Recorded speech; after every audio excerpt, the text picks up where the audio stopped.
My mom would be at all my sporting events. Let's say I was playing football, okay? My mother would be on the sidelines, and if the play on the field started going one way, my mother would run along like, Mark, get him, get him. I'd be like, oh my gosh. I'd get in the huddle with the other guys. They go, Mark, is that your mother? I go, no, I never saw her before in my life. See, the greatest gift my mother ever gave me, she believed in me. I have overdosed on drugs on 3 occasions where I should have been dead. But I believe I was kept here for a reason. You show me your friends, I will show you your future. How do I know this? I hung out with losers, and I became the biggest loser of them all because I gave up everything I dreamt about as a little boy because of who I chose to surround myself with. My friends would drive me home at 2, 3, 4 in the morning. We'd be drunk and high, laughing in the car. We'd pull up in front of my house in New York. They go, Mark, the light's on. I go, oh man, my mother's up. See, my mom wouldn't go to bed until she knew her son was still alive.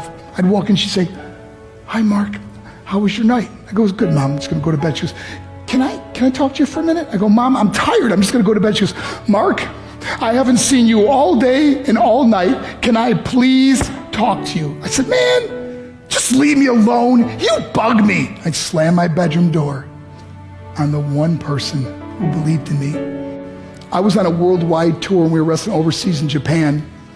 After my wrestling match, I went upstairs in my hotel room and I fell asleep.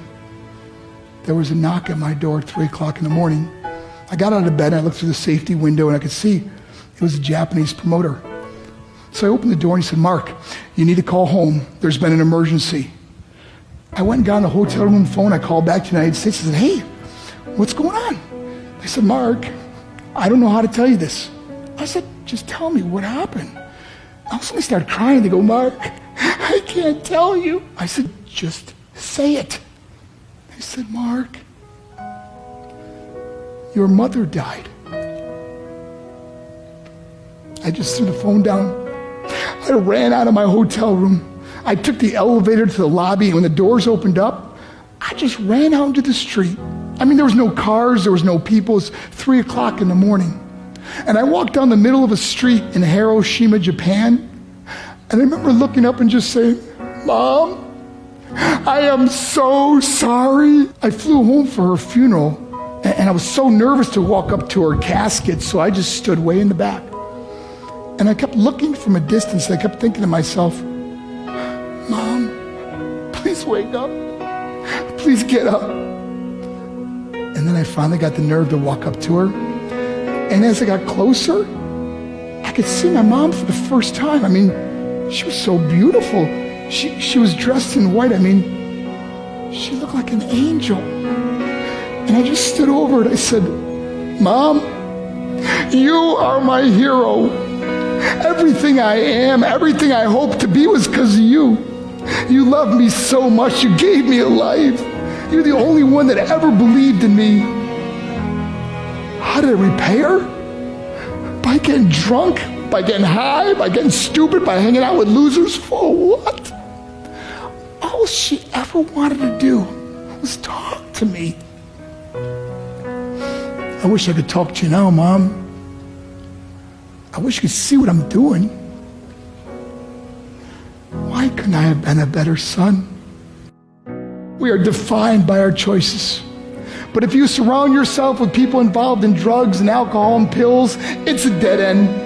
I'm not here to preach to you. I'm here to tell you I lived that life. It leads to broken hearts, broken relationships, broken dreams, and death. For what? To get high?